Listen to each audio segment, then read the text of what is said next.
క్రైస్తవులు ఉన్నారు, ఎంత మూర్ఖత్వంలో ఉన్నారంటే శివుడు అంటే లింగం అంటే లింగానికి వేరే అర్థం చెప్తారు. అంటే ఎంత తప్పుగా వీళ్ళు గ్రంథాలు చదవలేదు కదా, అక్కడ ప్రాబ్లం వస్తుంది.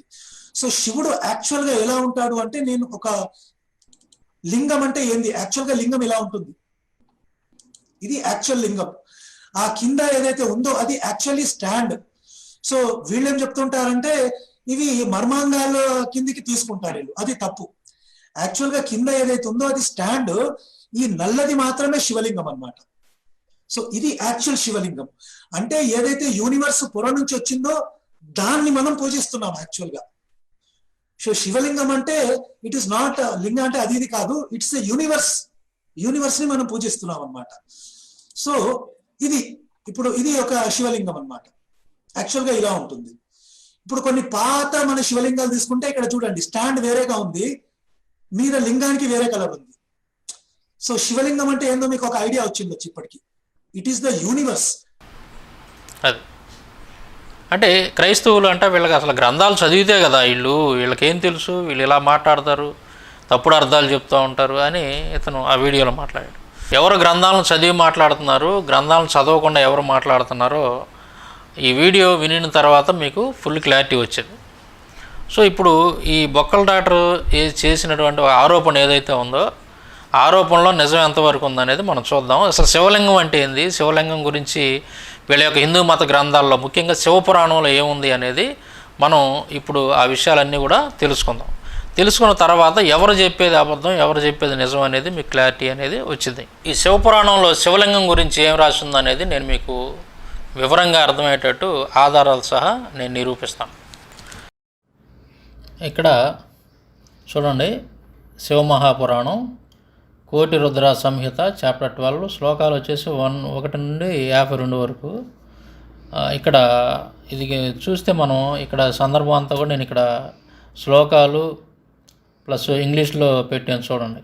చూడండి ఇక్కడ all the Brahmanas remained engaged in the worship of Shiva once they went to the forest to collect firewood for yajna అని ఉంది. అంటే ఇక్కడ ఏంటంటే ఈ ఋషులు దారువనంలో కొంతమంది ఋషులు నివసిస్తూ ఉంటారు. ఆ ఋషులు యజ్ఞం కోసం కట్టెలు తేవడానికి అడవికి వెళ్ళారనమాట. వాళ్ళు లేని సమయంలో ఋషుల యొక్క భార్యలు ఒంటరిగా ఇంటి దగ్గర ఉన్నప్పుడు ఆ టైంలో శివుడు వస్తాడనమాట. శివుడు వచ్చినప్పుడు ఎలా ఉన్నాడు చూడండి, అతను ఈ was knocked immensely illustrious applying ashes over the body standing there holding his linga he displayed all sorts of various tricks. అంటే ఇతను ఒంటి నిండా కూడా ఆ బోడిదేదో పూసుకొని నగ్నంగా ఋషుల యొక్క భార్యల దగ్గరికి వచ్చాడు. అతను తన యొక్క ఆ పురుషాంగాన్ని చేత్తో పట్టుకొని వికృతమైనటువంటి చేష్టలన్నీ కూడా చేస్తూ ఉన్నాడు. ఇది ఈ విధంగా ఉంటుంది. దీని తర్వాత ఉన్నటువంటిది మరొకటి వినిపిస్తాను చూడండి. ఇది ఇక్కడ ఈ శ్లోకాలు ఇవన్నీ కూడా ఇచ్చానమాట. అయితే దీనంతా కూడా నేను తెలుగులో చదివి వినిపిస్తాను. నేను మీకు క్లియర్గా అర్థమవుతుంది, తొందరగా అయిపోద్ది. తెలుగులో చదువుతాను చూడండి. ఇక్కడ ఏమైనా ఉంటుందంటే, దారువనంలో కొంతమంది శివభక్తులైన ఋషులు నివసిస్తుంటారు. యజ్ఞం కోసం పొలాలు తేవడానికి ఋషులు అడవికి వెళ్ళినప్పుడు శివుడు నగ్నంగా ఒంటి నిండా బూడిద పోసుకొని ఒంటరిగా ఉన్న ఋషుల యొక్క భార్యల దగ్గరికి వస్తాడు. తన పురుషాంగాన్ని చేతితో పట్టుకొని వికృత చేష్టలు చేస్తూ ఉన్నాడు. అది చూసి ఋషుల యొక్క భార్యలు కొంతమంది భయపడ్డారు. కొంతమంది శివుడి వద్దకు వెళ్ళి ఆలింగనం చేసుకున్నారు. మరికొంతమంది శివుడి చేతులు పట్టుకొని సరస సల్లాపాలు ఆడుతున్నారు. ఋషులు ఇంటికి వచ్చేసరికి వారి యొక్క భార్యలు నగ్నంగా ఉన్న శివుడిని కౌగిలించుకొని సరస సల్లాపాలతో మునిగి తేలుతూ ఉన్నారు. అది చూసి కోపించిన ఋషులు శివుడి యొక్క పురుషాంగం తెగి పడునుగా కానీ శపించారు. వెంటనే శివుని యొక్క పురుషాంగం తెగి నేల మీద పడింది.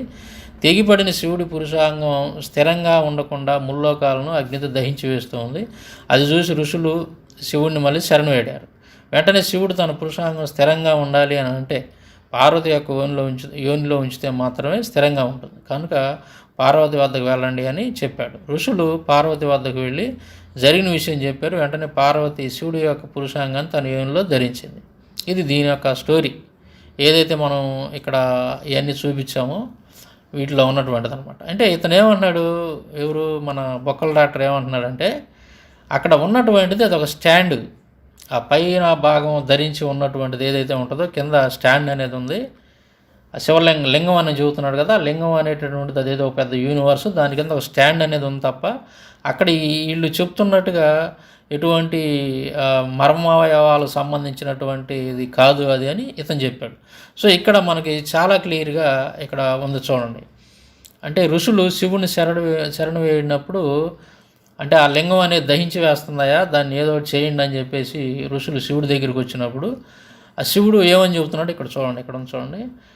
Maheshwara said, "O gods, O sages, you listen to my words with reverence. If my లింగ" అంటే ఇక్కడ బ్రాకెట్లో పెనిస్ అని ఇచ్చాడు చూడండి. లింగ అంటే పురుషాంగం అనమాట, శివుడి యొక్క పురుషాంగం అది. Is supported in a vaginal passage. ఈ వ్యాజినల్ ప్యాసేజ్ అంటే మీనింగ్ ఏందయ్యానంటే యోని మార్గం అని అర్థం. స్త్రీలకు ఉంటుంది కదా యోని అనేటువంటిది, ఆ యోని మార్గం అంటే మీనింగ్ వచ్చింది. వ్యాజినల్ అని అంటే యోని అని అర్థం అనమాట. దేర్ విల్ బి హ్యాపీనెస్ అని ఉంటుంది. అప్పుడు ఈయన ఏం చెప్తున్నాడంటే నా యొక్క పురుషాంగం అనేది స్థిరంగా ఒక చోట ఉండాలి అని అంటే అది ఒక యోని మార్గంలో మాత్రమే ఉంటుంది అది అని చెబుతున్నాడు. అది కూడా ఎవరిదని చెబుతున్నాడు? Accept Parvati no other women can hold my linga అన్నాడు. అంటే పార్వతి యొక్క యోని మాత్రమే నా యొక్క లింగాన్ని ధరించే శక్తి ఉంది, ఆ యోనికి మాత్రమే.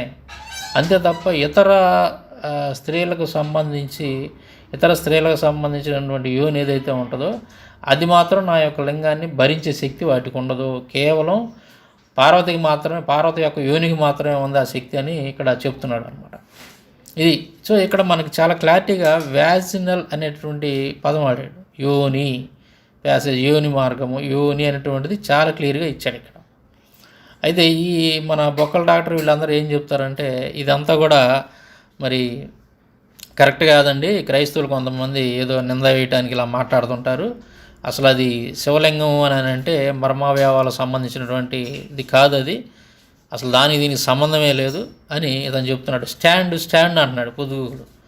స్టాండ్ అని అంటే ఇది పైన ఉన్నటువంటి ఆ లింగం కింద ఉన్నటువంటిది అంతా అది ఒక స్టాండ్ అని చెప్తూ ఉన్నాడు. సో ఆ స్టాండ్ ఏంటిది అనేది ఇక్కడ రాశాడు చూడండి క్లియర్గా. పార్వతి యొక్క యోని ఆడ ఉన్నటువంటిది, అది పార్వతి స్టాండ్ తప్ప ఇంకో స్టాండ్ కాదు అది.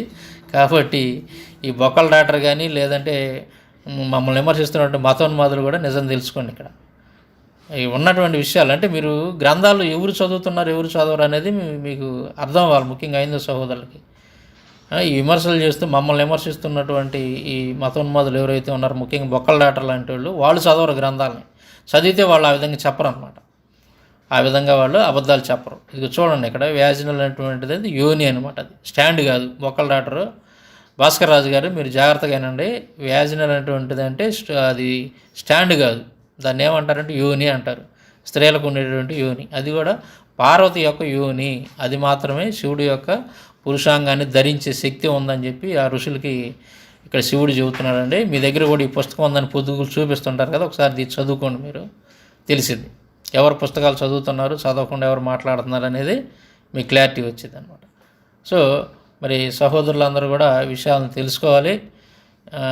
ఏ విధంగా హైందవ సహోదరుల్ని ఇలాంటి మతోన్మాదులు మోసం చేస్తున్నారో తెలుసుకోవాలి. ముఖ్యంగా హైందవ సహోదరులు జాగ్రత్త పడండి. మీ గ్రంథాల్లో ఉన్నట్టు చెప్పేది మేము మాత్రమే. ఈ మతోన్మాదులు పొరపాటును కూడా మీకు నిజాలు చెప్పరు, నిజాలన్నీ కూడా దాచిపెట్టి అబద్ధాలు చెప్తూ ఉంటారు. కాబట్టి మా వీడియోలు మీరు ఫాలో అవ్వండి, ఇలాంటి నిజాలు తెలుసుకోమని మీకు నేను మనవి చేస్తున్నాను. ఈ పరమేశ్వరుడి యొక్క ఈ లింగ ఉద్భవానికి ఎన్ని కథలండి, ఒకటా రెండా? అనేకమైనటువంటి కథలు. ఓ సందర్భంలో స్వామి దిగంబరుడై అలా నడుచుకుంటూ వెళ్తున్నాడు. వెళ్ళేటటువంటి సమయంలో ఋషి వాటికల మీదుగా తిరుగుతున్నాడు. ఋషిపత్నులు దిగంబరంగా ఉన్నటువంటి పరమేశ్వరుణ్ణి చూసి మోహితులై ఆయన వెనకాల వెళ్ళిపోతూ ఉన్నారు. మరి పరమేశ్వర తేజస్సు సామాన్యమా? అనన్య సామాన్యమైనటువంటి ఆ తేజస్సుకి ఎవరు మోహితులై వెనక్కి వెళ్లకుండా ఉంటారు? ఋషులందరూ ఆగ్రహోదగ్ధులయ్యారు. మా ఈ స్త్రీలిటి నుంచి అక్కడికి వెళ్ళటానికి వీడు నగ్నంగా వచ్చి ఆ లింగమే కారణం కాబట్టి వీడి లింగము తెగిపడుగాక అని శపించారు. వెంటనే లింగం తెగిపడ్డది. పడ్డప్పుడు బ్రహ్మదేవుడు వెంటనే వచ్చి అపరాధమైంది స్వామి, బ్రాహ్మణులచే దయ ఉంచి దాన్ని ధరించండి అన్నాడు. అంటే ఆయన అన్నాడు, ఈ లింగానికే పూజ చేస్తాను అని కనుక మీరందరూ నాకు మాట ఇస్తే ఖచ్చితంగా నేను దీన్ని ఉపసంహరించుకొని. హలో. హలో, సాంబశివరావు గారండి? అవునండి. సార్ నమస్తే సార్, నా పేరు శరత్, నేను విజయనగరం నుండి మాట్లాడుతున్నాను. నమస్తే అండి, చెప్పండి. సార్ మీ వీడియోస్ నేను యూట్యూబ్లో అవి చూస్తుంటాను సార్ బాగా. ఏం లేదు, మీకు థ్యాంక్స్ చెప్పుకోవడానికి నేను కాల్ చేశాను. అంటే నేను కూడా ఒక బ్రాహ్మణ్ణి. మీరు చెప్పిన వచ్చిన తర్వాత నేను మా గ్రంథాలు అంతవరకు నేను స్టూడెంట్ సార్, నేను ఎంసీ అయిపోయింది, నేను జాబ్ చేసుకుంటాను. ఓకే. మీరు చెప్పిన తర్వాత నేను మా గ్రంథాలు తెచ్చి చదువుకోవడం, దాంతోపాటు బైబిల్ చదువుకోవడం ప్రారంభించాను నేను. మీరు చెప్పింది 100% రైట్ అని నేను మీతో ఏకీభవిస్తున్నాను సార్. దానికి మీకు ధన్యవాదాలు కూడా నేను చెప్పుకుంటున్నాను. ఎందుకంటే భారతం చదువుతున్నప్పుడు కూడా ఎక్కడ చూసినా ఋషులు కానీ దేవతలు కానీ వాళ్ళ వీర్యం కారిపోయింది, దాని నుండి మనిషి పుట్టాడు, అటువంటిదే ఉంది. మీరు 2-3 సందర్భాల్లో శివలింగం గురించి చెప్పినప్పుడు కూడా గత 10 గంటలకు ముందు మీరు అప్లోడ్ చేసిన వీడియో కూడా చూసి అవి చూసిన తర్వాత నాకే కొంచెం ఇదిగా అనిపిస్తుంది సార్. 8 సంవత్సరాల నుండి మేము ఇది ఫాలో అవుతున్నాం, ఇంత తెలియకుండా ఇంత అంధకారంలో ఉన్నాం అని. అయితే బైబిల్ చదవడం స్టార్ట్ చేసిన తర్వాత కూడా ముందు ఫ్రాంక్గా చెప్తాను, ఉన్నది చెప్తాను. తప్పులు పట్టడానికైనా చదివాను, తప్పులు పట్టడానికైనా స్టార్ట్ చేశాను. కానీ చదువుతుంటే దేవుడు పరిశుద్ధుడని నా మనస్ఫూర్తిగా ఒప్పుకుంటున్నాను. దానికి మీకు ధన్యవాదాలు చెప్పుకుంటున్నాను సార్. దేవుడు పరిశుద్ధుడు, నేను ఒప్పుకుంటున్నాను సార్. ప్రార్థన చేయండి. నేను కూడా బాప్తిజం తీసుకుందాం అనుకుంటున్నాను సార్. నేను బ్రాహ్మణుడిని, నా పేరు శరత్ సార్. మీరు చెప్పింది అయితే ఏకీభవిస్తున్నాను. మీలాంటి వాళ్ళు ఉండాలి సార్ బోధకులు. ఎంత అంధకారంలో ఉన్నది అనేది నేను తెలుసుకున్నాను, అది కూడా మీ వీడియోల ద్వారా. దేవుని కృప అండి అంతా. మీకు ధన్యవాదాలు చెప్పుకుంటున్నాను సార్. దానికైతే నిజంగానే మీరు చెప్పింది, మీ వీడియోలు చూసిన తర్వాత నేను చదవడం మొదలుపెట్టాను. భారతం కానీ భారతంలో ఒక్కొక్క స్టోరీస్ చూస్తే భర్తలు భార్యలతో కాకుండా రకరకాల మంది రకరకాల భార్యలతో పిల్లలు కండం, వాళ్ళు మళ్ళీ వేరే వాళ్ళని కండం, కనిసి వెళ్ళిపోవడం, ఇలాంటివి చాలా చూసాం సార్. చూసిన తర్వాత ఇన్ని సంవత్సరాల నుండి ఇదా ఫాలో అవుతున్నాం. కానీ బ్యాడ్ థింగ్ ఏంటంటే ఎవరు ఒప్పుకోరు నిజం చెప్తే. మా సొంత ఇంట్లోనే ఒక రకమైన వైరం అయిపోతుంది నాకు ఇప్పుడు. ఒప్పుకోవట్లేదు సార్.